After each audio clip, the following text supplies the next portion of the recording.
Hello, welcome to physics lesson 5.3, Newton's second law, dealing with the force. Dun, dun, dun, dun, dun, dun. All right, anyways, Newton's second law is measured by force. So force is measured in newtons, and a force is equal to our mass times our acceleration. Now, it's also important to note that a newton is equal to 1 kilogram times 1 meter per second squared. That's what a newton is. So force equals mass times our acceleration. So looking at this, what we can get out of it is that the acceleration an object is going to experience is directly proportional to the net force and inversely proportional to the mass. So let's see how that plays out. All right, so we have some quick practice, and there's a bunch of quick practice in here. So I'll go through a couple of these. How you set these up is up to you. They're all going to relate back to force equals mass times acceleration. So with this first one, we're looking for acceleration.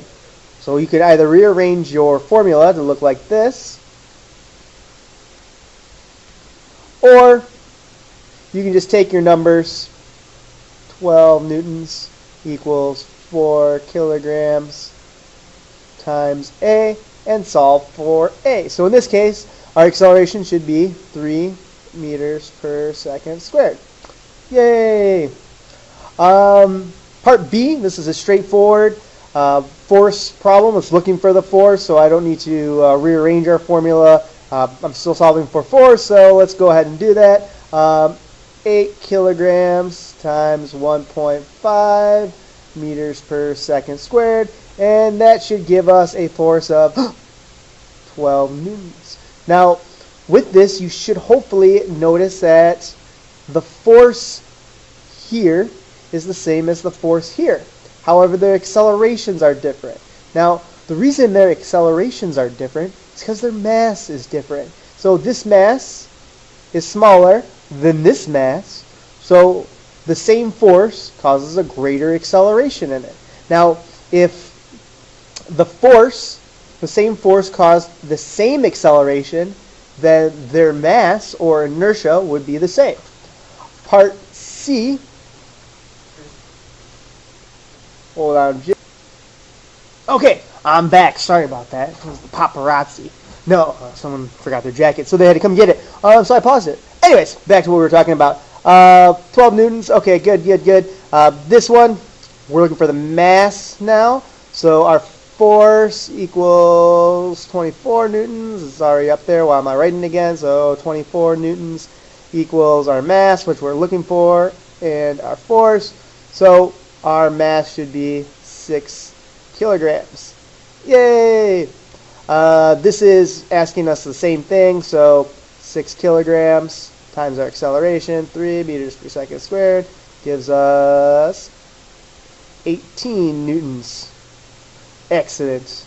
All right, now this next little tidbit here is all about the force of gravity. Now, we've already talked about the acceleration of gravity. We already talked about the direction that gravity pulls down, and pulls down at a rate of 10 meters per second squared, but that's not the force of gravity. The force of gravity is going to depend on the mass, also known as the amount of inertia in an object. Now, the tricky part about this, and probably the hardest section about the force of gravity, is remembering that the force of gravity is called weight, not mass. I know it's weird. I didn't come up with it, but that's how it works. And it kind of makes sense, especially when you get into it. So if you go out into outer space, you're still the same person. Your mass is still the same, but now you are weightless, right? So it's not like you are no longer containing any particles. You're still the same mass that you were before, but now you're not feeling the effects of the force of gravity because the acceleration of gravity is 0 or very small. All right. What is the mass of an object here on Earth if its weight is 500 newtons? So remember, weight is looking for our force. So we have 500 newtons, and because it's on Earth, weight pulls down.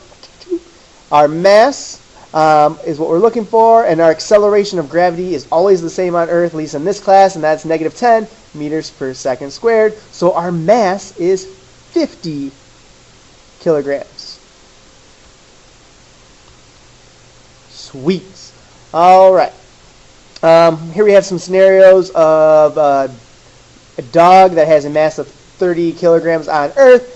We send this dog all the way out to the moon, so it travels through space, lands at the moon, and hey, there is the dog on the moon. We can call this dog Fido. Hey, Fido, what's the dog's mass on the moon? Well, if you were paying attention just a second ago, I told you that mass doesn't change. So if it's 30 kilograms on Earth, guess what? It's 30 kilograms on the moon.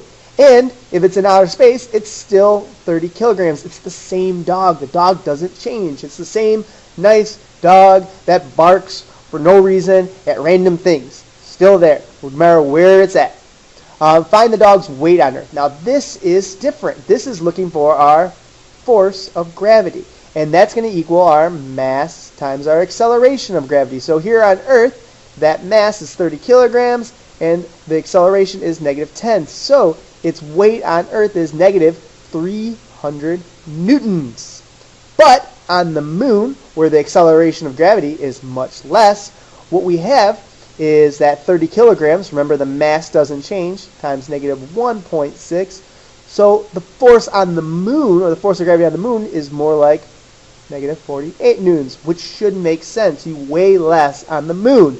That doesn't mean that you're any less of a person, or in this case, a dog. There you go, Fido. However, if the dog is in outer space, what's its weight there? Well, no acceleration of gravity, so 30 kilograms times 0 meters per second squared. That is going to give us a net force of, you guessed it, 0 newtons, right? There's no force of gravity acting on you in space, at least not in here. All right, I will see you in a little bit with 5.4.